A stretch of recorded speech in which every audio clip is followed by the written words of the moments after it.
If you walk into a card show or go to a card shop like Cards HQ or go online to a site like eBay and start browsing sports cards, you are going to find literally millions of choices. How do you know which of those cards are going to go up in value? How do you know which cards are going to be more valuable a year from now, 2 years from now, 5 years from now, 10 years from now than they are today? That is a really difficult question because with millions and millions of cards being made each year, the vast majority will actually be worth less in a year, 2 years, 5 years, 10 years than they are today. And for those of you right now saying, hey, it's easy, just don't buy the young modern players, buy vintage or buy the all-time greats. I'm here to tell you that's not always the solution either. Not every vintage card goes up in value either. And there's also plenty of people that prefer to buy the players playing today. So this is a complicated question. And today we're going to look at it from all angles. We're going to talk about investing in the young up and coming players, but we're also going to talk about investing in the all-time greats and in vintage cards and how to make safe investment plays that actually will go up long term. How to distinguish the cards that are going to be more valuable down the road. So to get into this episode, I'm going to bring Tyler Nethercott. You know him as Teapot from our Sports Card Investor and Market Movers team onto the show with me, and let's get ready to break this down.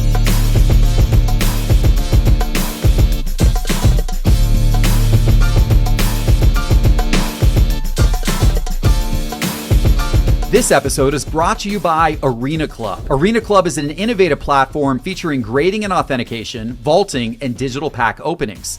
Be sure to check out the amazing items up for auction right now at Arena Club. From rare cards to top-tier collectibles, there's something for you at Arena Club. Download the Arena Club app today by searching Arena Club in the App Store on your phone, and then use promo code SCI for 10% off your first purchase of cards at Arena Club. Teapot, welcome back to the show. This is going to be a fun conversation because I feel like we've talked about a lot of things that you and I are very confident in. Mm-hmm.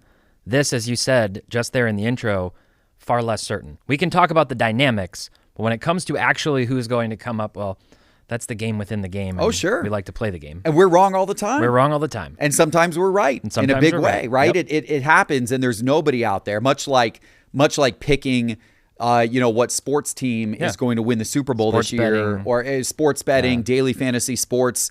Nobody's perfect at it.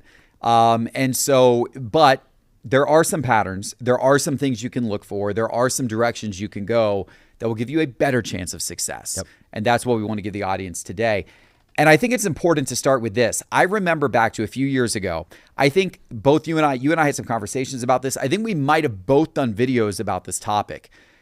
As you go back year over year over year over year, and you go back in time, there are less and less and less and less and less players' cards every single year that are still valuable today. Yep. It's actually an amazing pattern. Yep. I remember doing a video on this, I think it was in 2021 or 2022. And I said, like, cards of last year's rookie class, there were like 12, and I think I was looking at basketball. I was like, there were 12 rookies from last year's rookie class whose Prism Silvers were over $100. Yeah. But then you go back to the year before and it was like 10.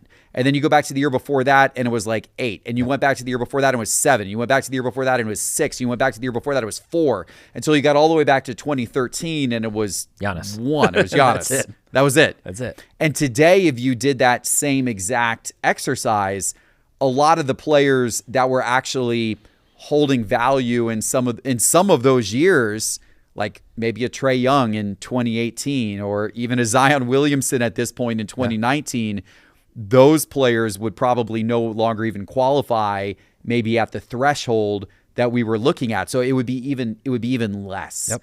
And this is a common thing that happens across all sports, across all types of cards. This is a common thing that occurs. Yep, it is. And we've done those exercises. I did that exact video with those same metrics.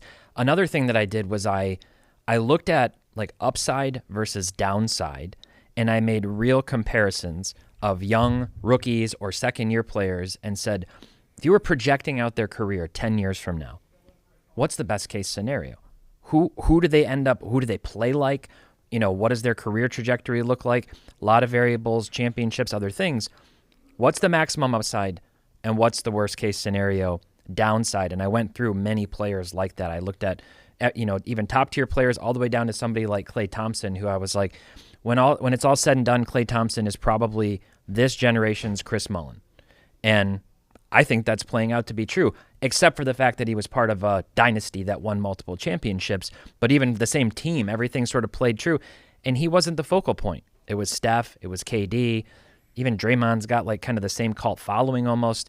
And so while there was a ton of hype into his prices at that time when I made that video because the Warriors were winning, now look, he's on the Mavericks. People are already kind of forgetting about him. His card prices have come way down, and that happens with a lot of different players. So I think having that picture and forecasting, if you're into it for the long term, saying, who could this guy really turn out to be?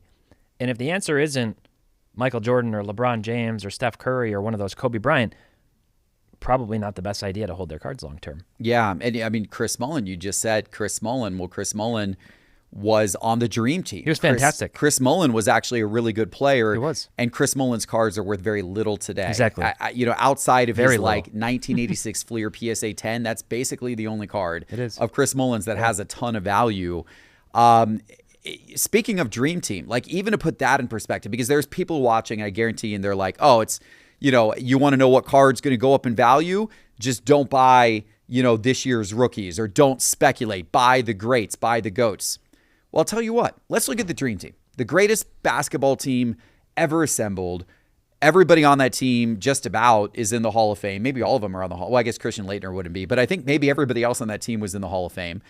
And you're talking about a incredible, incredible group, the best basketball players of that era in, the early 1990s era. And let's think about that. You've got Michael Jordan, Larry Bird, Magic Johnson. Clearly, they are valuable, and they have a bunch of cards that are valuable and deservedly so. Then you kind of take a step down, right? And you've got guys like Charles Barkley and Hakeem Olajuwon. Yeah. Those players, they have a few cards that are really valuable. Maybe just their rookie, like maybe just their 86 Fleers and PSA 10. Even when you get into like the late 90s inserts with some of those types of guys, which for Jordan, all of these late 90s inserts are in, a lot of the rare late 90s inserts are incredibly valuable. Yep. But there are late 90s inserts of some of these other players too, like a Charles Barkley. Not nearly as valuable or sought after. Yeah. And his career was winding down then, but so was Jordan's career was winding down, down then as well, right? And then, you've got other guys on that team like Clyde Drexler, who Chris Mullin, like players like that who really don't get much love or attention or have much value at all in the hobby across all of their cards. And probably aren't going to ever see they're probably not going to get real hot again. It may be a little bit of an exception with the Dream Team because I could actually see around the 50th anniversary of the Dream Team or the 100th year anniversary of the NBA, I could actually see all of the Dream Team players starting to get a little attention and hype again. But for the most part, guys of that tier, they're still Hall of Famers. Clyde Drexler is in the Hall of Fame. He's an incredible player. But there's not many Clyde Drexler cards being chased or transacted today. And Clyde Drexler, his cards at a card show aren't drawing much love. People aren't going up and really wanting to buy him or chase him. They're not that valuable. And yet he was a Hall of Famer, part of the Dream Team, one of the great talents. So you apply that to today's terms, and you got to think that out of an entire decade for any sport, out of an entire decade, if you go 20 or 30 years into the future, you're only going to have one or two players from an entire decade whose cards are still going to be sought after, chased, and hyped 20, 30 years later. Only one or two from an entire decade. And so you think about the number of basketball players, baseball players, football players today. I mean, in football, for example, people are still hyped and chasing cards of Joe Burrow, Josh Allen, Lamar Jackson. Trevor Lawrence has died off a little bit, but there was still a lot of hype around him. Jordan Love's getting increasing hype this year. CJ Stroud's got a lot of hype. Jaden Daniels is newest on the scene with a ton of hype. I didn't yet mention Patrick Mahomes. I didn't mention Jared Goff. I didn't mention Brock Purdy, who there are a lot of people still chasing. Justin Herbert, I haven't mentioned yet.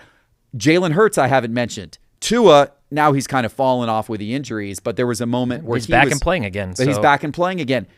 Think of all the people I just mentioned. I didn't even say Caleb Williams. I didn't even say a lot of guys who there are probably people listening who are buying. Out of all those guys I just mentioned, there's only a couple that people are still going to be collecting or buying or chasing after, 20 years from now. Patrick Mahomes is going to be one. Who's the other? Mahomes is the only one right now, the only one who I would say for sure will have value long term. And what that value looks like relative to today and where his prices are today and what that trajectory looks like is very much up in the air. We've seen it with like Peyton Manning where, his card prices were hotter even in a slower time in the when he was still playing in the 2010s, and then they came down and they sort of cool off, and then you get your Hall of Fame announcement and they tick back up. And then, and really only then, they sort of settle back in. It's almost like that Hall of Fame bid gets people confident in their staying power long term, in spite of the fact that Peyton Manning is one of the 5 best quarterbacks of all time.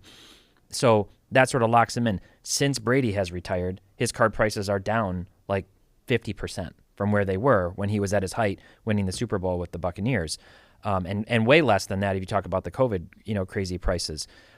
Football, all these different sports have a lot of unique factors. I think we were talking about basketball, and basketball in none of these sports is it good enough to be good. It's not even good enough to be great. You have to be transcendent. And if I look at a sport like basketball, you go back all the way through time. Wilt and Bill Russell, Kareem and Dr. J, Bird and Magic, Jordan and Kobe, LeBron and Steph. Those are the players that I would say will withstand the test of time forever, really. They are the 2 best players from each respective generation. Had some overlap with each other in different times, but once you start going down to those lower tiers, I recently did a video showing 2 basically opposite pyramids. And the idea was at the top, you have those top tier players, 1 to 2 at the most. And then you start to move down the list and the value just decreases by orders of magnitude. Jordan's prices are so much more than any other player. And then you kind of come down to LeBron, and then you kind of come down to Kobe and then to Steph, and they sort of trickle down. If you flip it, you can get very expensive cards for the most iconic sets of all time. So if you start talking about precious metal gems, any scrub might be more expensive than LeBron's cheapest rookie. Do you know what I mean? There's sort of that inverted relationship. But it really does start to decrease. You mentioned, Drexler and Barkley. You've got guys like Karl Malone and John Stockton. You've got Kevin Garnett. You've got a lot of players who were really, really, Hall of Famers, like you said, but their prices don't compare at all. And when you start to look at it long term, those are the ones in that 1 tier down from the top tier that I actually kind of worry about the most long term. Because I think as you move away from people having direct attachment and nostalgia and memory to them playing, and into an era where it's really only the legend of what they were, where somebody goes, I wasn't alive to watch them play. Like for me with Bird and Magic, I never really saw them play. It doesn't have the same effect, and it decreases my desire and my demand for those cards, to even have them. So that's a really interesting dynamic within basketball, but within all the sports. Football is like, at any given time, the 15 youngest, most potential quarterbacks are always worth insane money, like at any given time.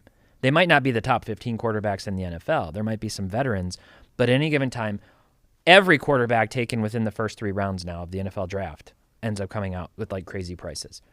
And then we start to see that tick down and tick down and tick down, and you see these things like what we saw with Mac Jones and Daniel Jones and all these other quarterbacks who didn't sort of pan out. And it's really something you have to be worried about in football. Lamar Jackson right now is poised to win his 3rd MVP, and he's having an incredibly dominant, statistically dominant year. But then the Ravens keep losing goofy games, and he can't win a playoff game. We talked about this in the office last time. I was like, what if Lamar Jackson wins 4 or 5 MVPs and never even makes it to the, AFC Championship game or to the Super Bowl, right? Is Dan Marino.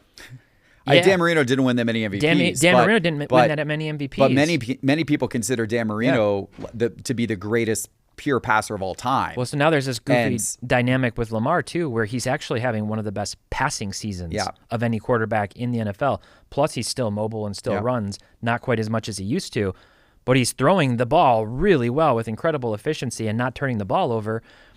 But there's also sort of that stigma of like, well, he was just a running quarterback, like Mike Vick, ignore the dog stuff and just say there's sort of like this idea that like, was he really a good quarterback who could win championships?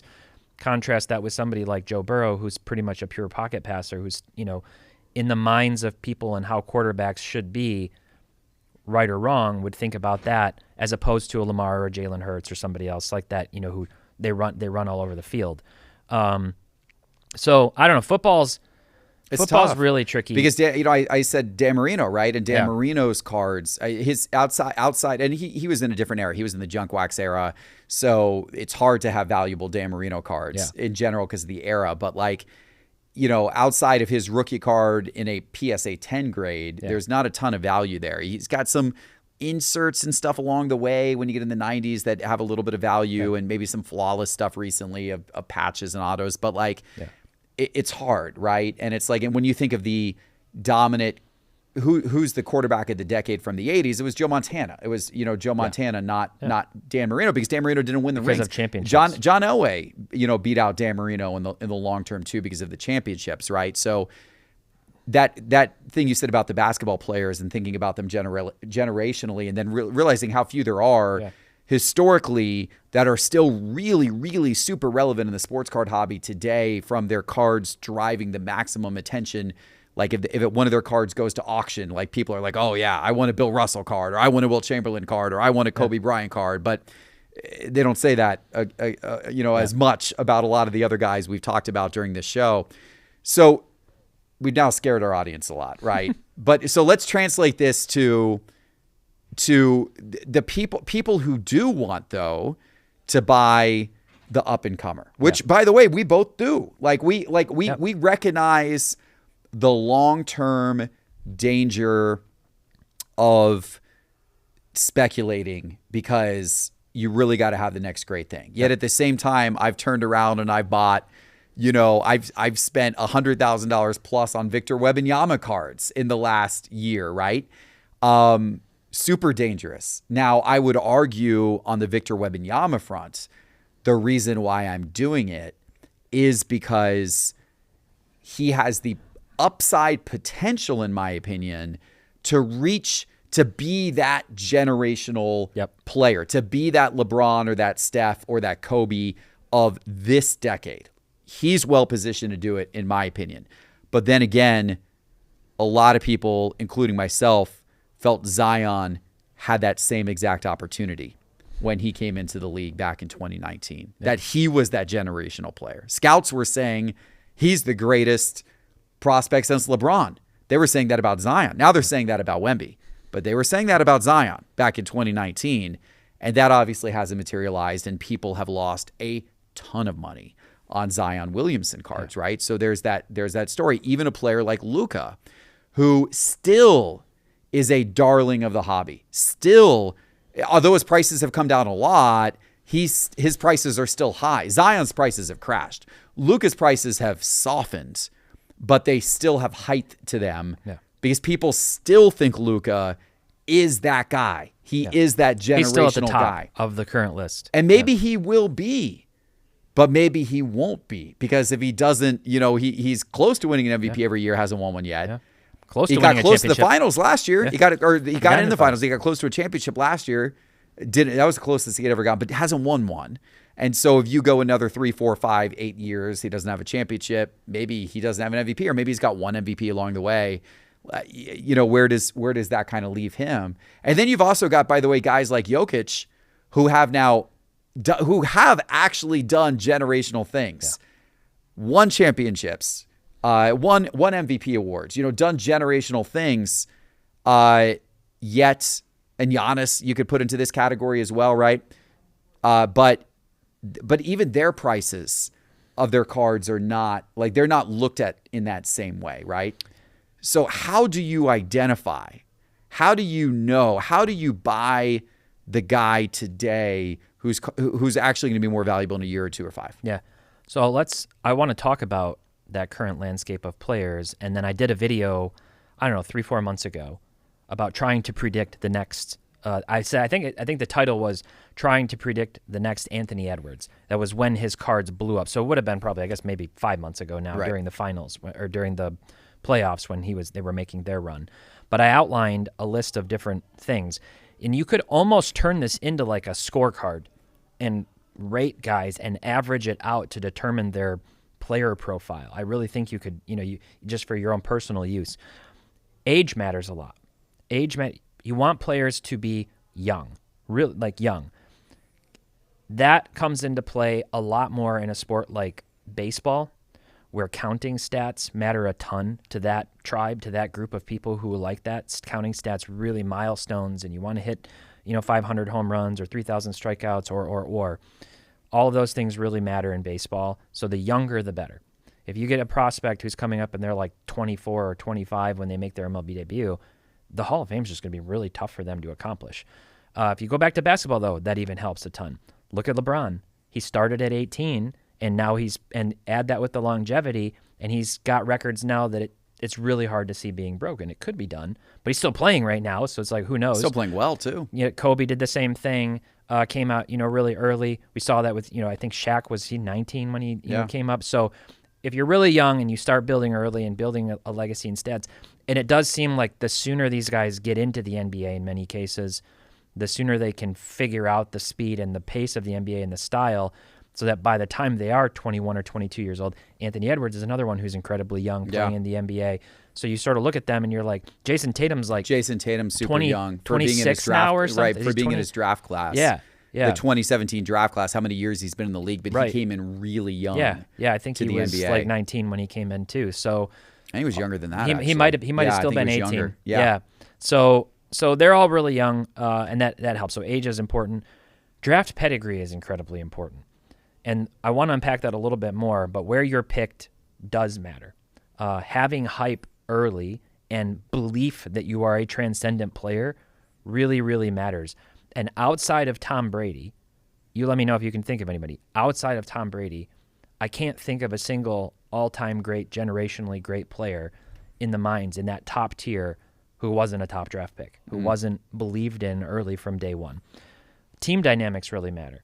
Are you the number 1 or number 2 option, whether it's basketball, or are you in the right position on your, football team, or are you in the right position even on a baseball team? Those things matter. Personality, persona matters. You got to have something that differentiates you and makes you stand out. Charisma, swagger, trash talking, some kind of intrigue.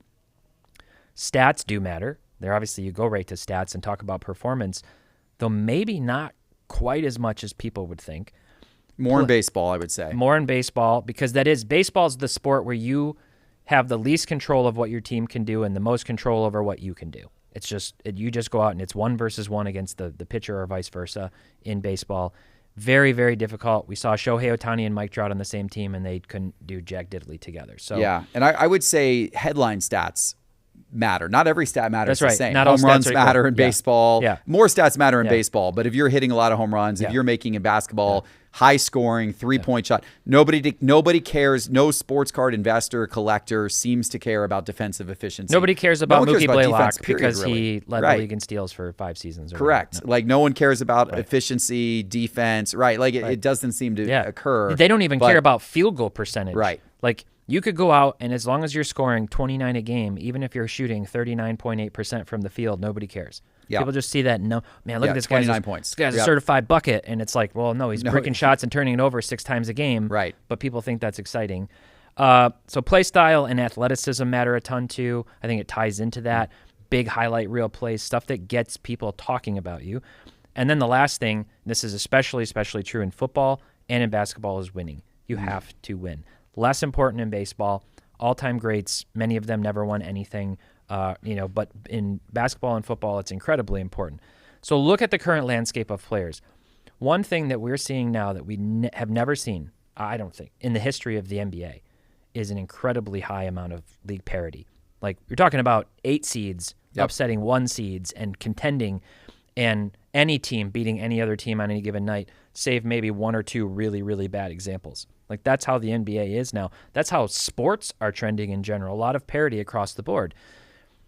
It can be exciting. It can. There's intrigue. It's a little bit more like going to the playoffs now, like March Madness, like who's going to upset whom. But it's also almost like bad for the league. They've got like too many superstars, too many players that they're trying to sell, and they can't even figure out who the best one is. And Nikola Jokic is the best player in the NBA. You know I'm a Giannis guy, but Jokic is by far and away the best player in the NBA right now. I don't think people realize how transcendently good he is in terms of his efficiency. There's never been a player like him, but he looks like a goon. He's not particularly exciting for the everyday fan. I like watching him because I think he's actually really interesting to watch play, but a lot of people don't like watching him. And so now you've got sort of like what I call the Tim Duncan effect, where it's like you're transcendently good, truly, but you're not transcendently popular. You're not transcendently exciting. Yeah. So are you really going to be the guy that people remember from this generation? And Tim Duncan's a good example because his cards are not worth very much. They're not worth very much. They're not worth very much. Tim Duncan is for sure a top 10 player of all time and the consensus best power forward of all time, and his cards are not worth anywhere near what you would think just based on that. Yeah. Nowhere near that. Yeah. Like if you just saw how is it that a player ranks top 10 all time in a league that's been around for, 70 plus years, and his cards just are like peanuts compared to guys who are much lower on the ranking list, by the way. Like you got some Tim Duncan cards selling for less than Dwayne Wade cards and other stuff like that. So all of these things really matter, and I think you have to look at them now, but if you're taking these current sports and you're trying to figure that out, if you take the NBA, it's like Giannis is really popular. He's got a good personality. He's got a good story. I think that's definitely helping his card value. He's won a few MVPs. Thanks to Kevin Durant's big toe, he won an NBA championship and, went out with a 50-piece, to clinch it. A lot of stuff to cling to and a lot of moments to remember with Giannis. I still think he's got to do more. Yeah. And I think the fact that Nikola Jokic exists is actually hurting Giannis's ability to truly potentially be the guy or one of the top 2 guys of this generation. And then when I look across the board, it's like anybody's guess. People are like, oh, Anthony Edwards, but it's like, yeah, like the personality's there. Go through the box of things. The age is there. The draft pedigree's there. The team dynamics are there. The persona is definitely there in the big he's like number 1 in terms of that. I think that drives his prices. His play style and athleticism, statistically, he's unique because he's not one of these guys filling up the stat sheet. He go out and score 26, 6, and 5. It's like an old school, Kobe stat line before it was just Kobe and he started scoring 34 a game. In today's league where 32 or 33 a game is like the norm, you're not looking at Anthony Edwards and seeing him even in the top 15 of like overall stat lines and going, wow, this guy's really impressive. He's gritty. He's competitive. A lot of us old school NBA fans like the way he plays. He's got to win.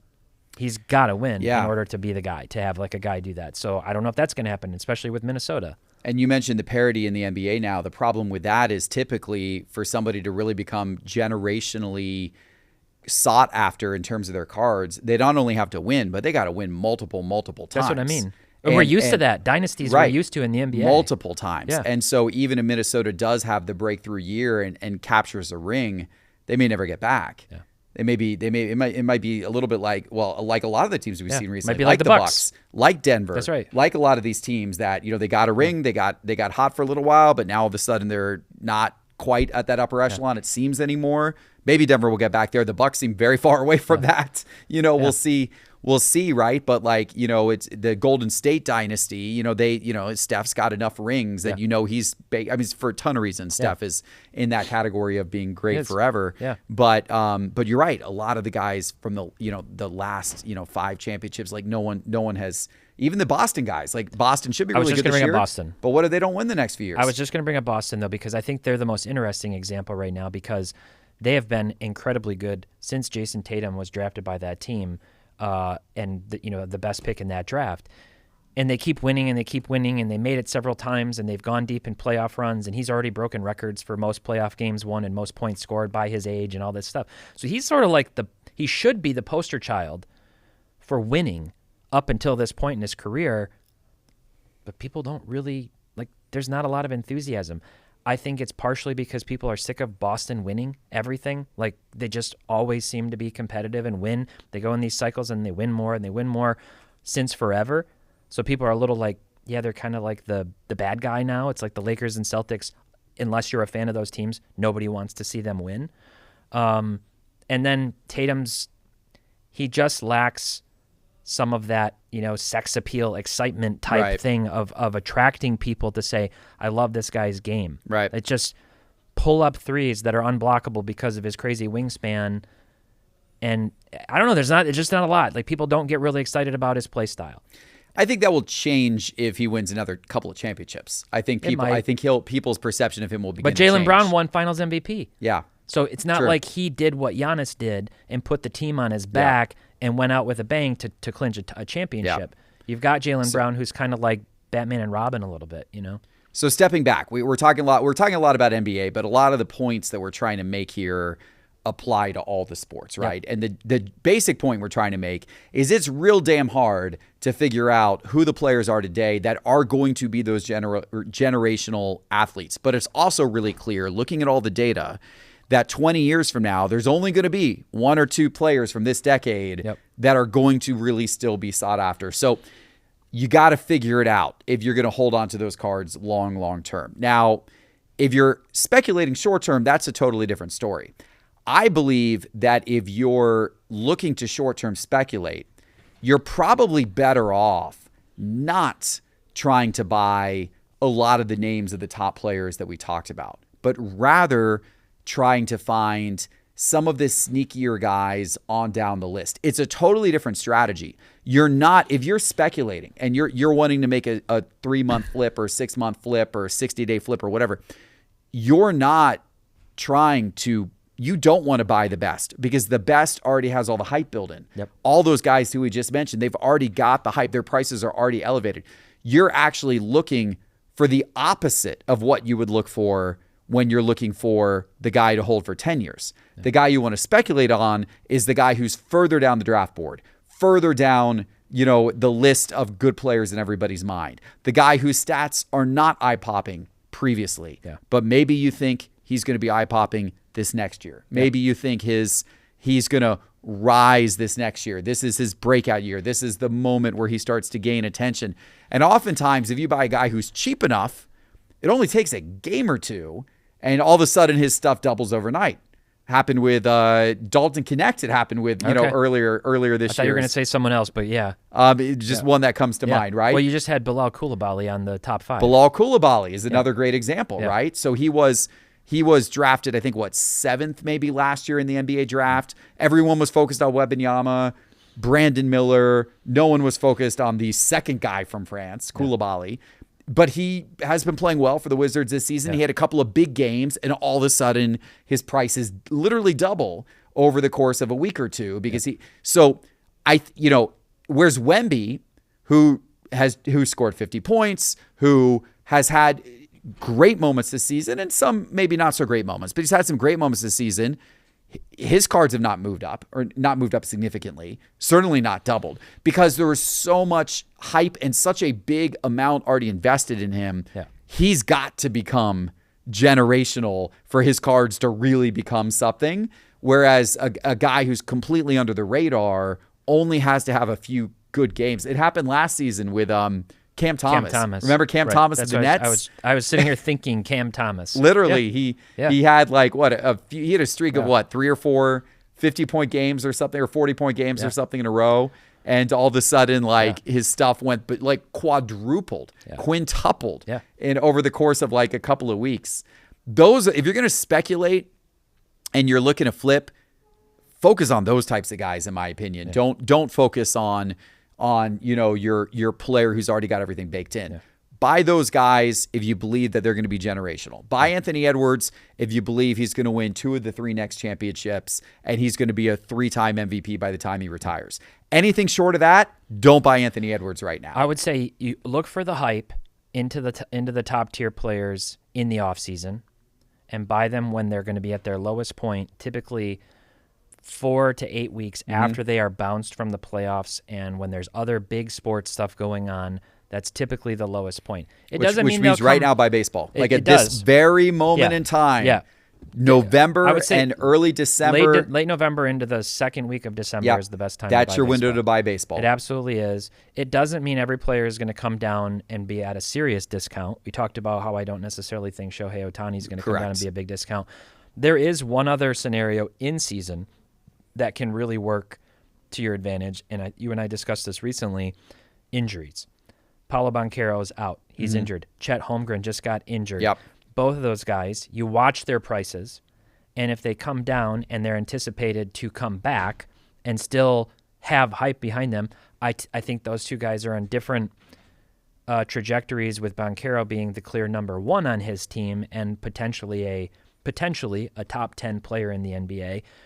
Chet is in a little more unique situation just with having Shea on that team, but he still has the potential to be a really dominant two-way player and, a very strong number 2 on that team. And possibly the better path to a championship. And that's right. Which does help Chet. A better path to winning. Thank you. That's what I was going to say. And so but you look at those types of things, and when there are prolonged injuries where people are sort of forgetting about them, that can be a really good opportunity to pick those players up. And then in the case of Banchero, maybe he comes back and starts scoring 34 a game or whatever, having really strong stat lines like he was before he got hurt.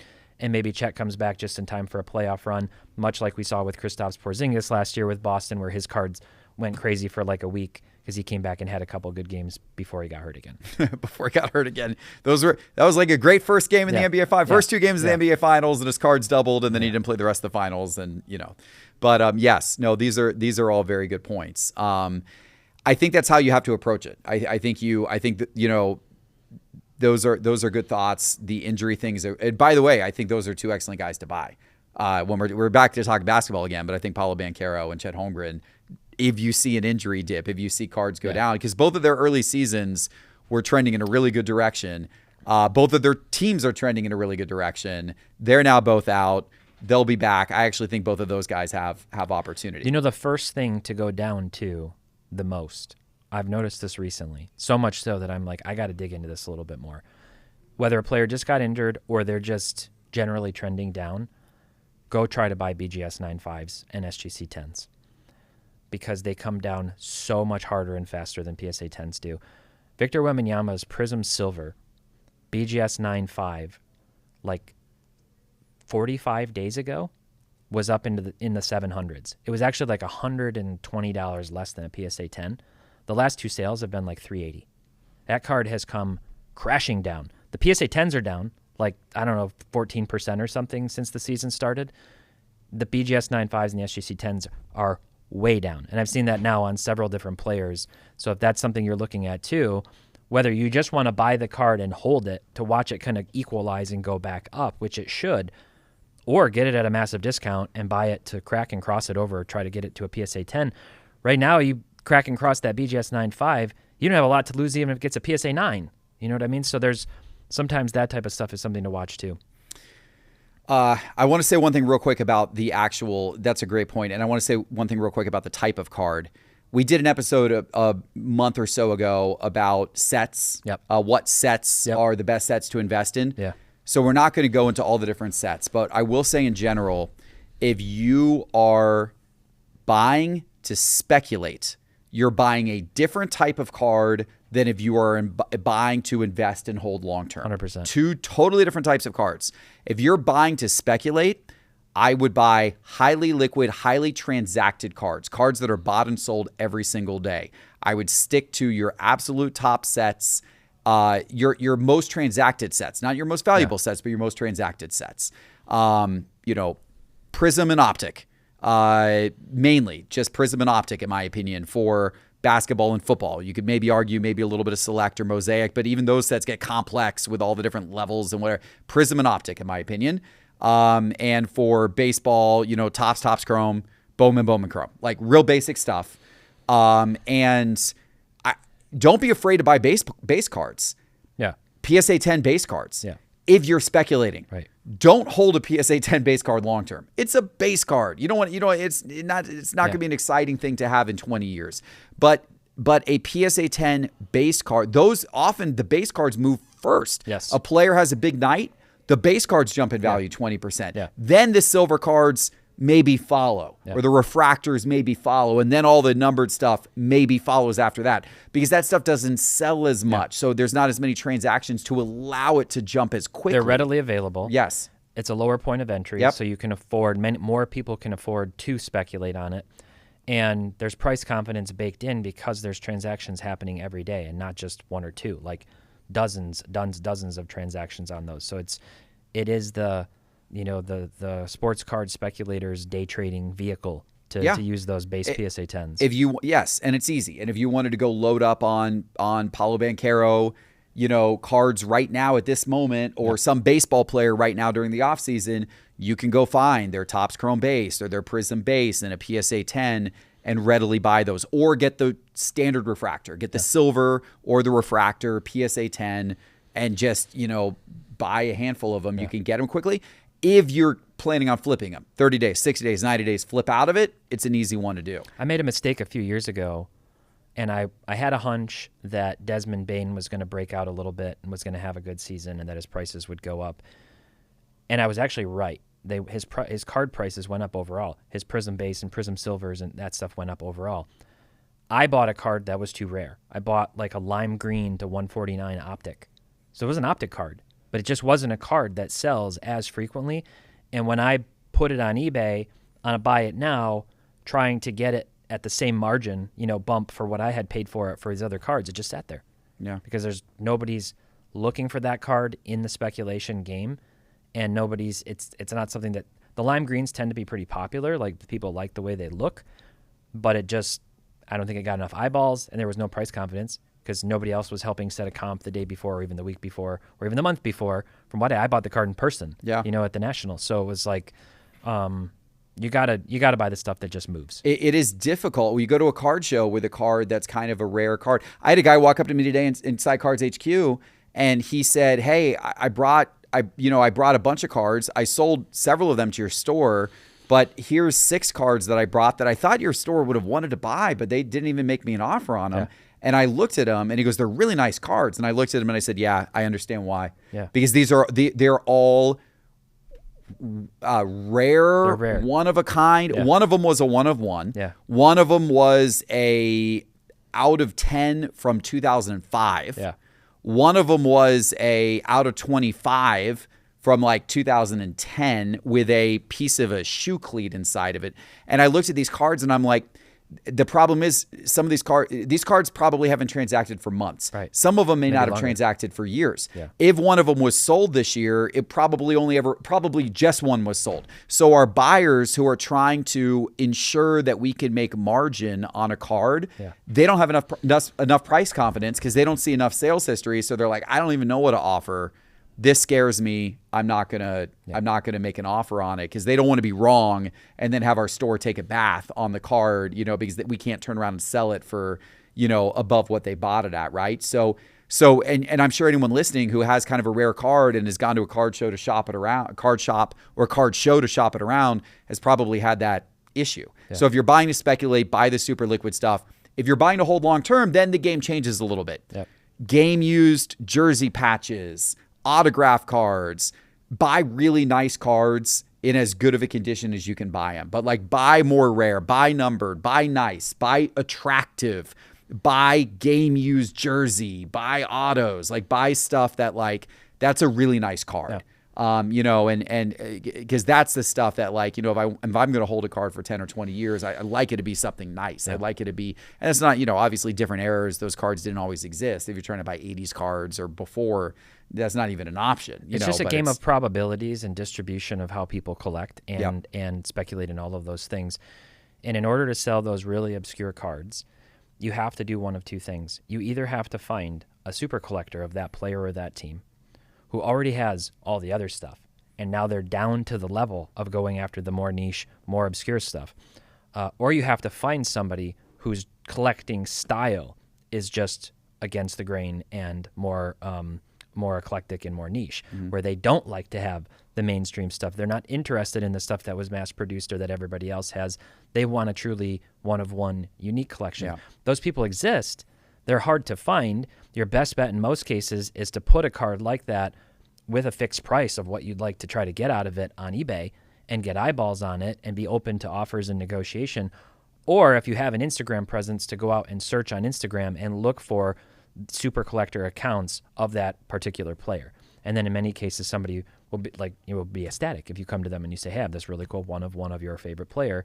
Are you interested? And figure out how to work out a deal. But it's just not as easy. And when you're running a card shop, you guys, while you're interested in having your shelves stocked, you're not interested in having your shelves stale with cards sitting for months and months and months, and everybody coming in and seeing the same cards and going, yeah, I still don't want that random one from 2010. Yeah. I don't want so as a result of that, we need to buy cards that are liquid and easier to move that more people are going to be interested in. Not rare one-of-a-kind pieces that it's more difficult to find this specific buyer out there. It's the same approach we take in how we prioritize which cards we start building out pricing for in our products and market movers and other things. It's like we're trying to serve the biggest audience and the cards that move the most so that the most people can benefit from it. Okay, this has been a good episode. We could talk about this for another 6 hours, but I'm going to cut us off here. In part because we got to get on our way. We got to let our audience get on its way as well. But in part because we'll save some of the rest of it back, and we'll do some more episodes like this over the next few months. This has been a lot of fun. That's cool. Thanks for coming on, Teapot. Well, next time we'll talk about maybe some actual people and what we think and why. I like it. I'm sure the audience would like it as well. In fact, audience, let us know in the comments what you would like to hear about next episode, and we'll try to incorporate some of that into our future plans. And in the meantime, please make sure you're subscribed to this show on the Geoff Wilson Show channel on YouTube, but also make sure you're subscribed on Apple Podcasts and on Spotify so that you can listen to the show wherever you are. Thanks for watching, and we'll see you soon with our next episode. Take care.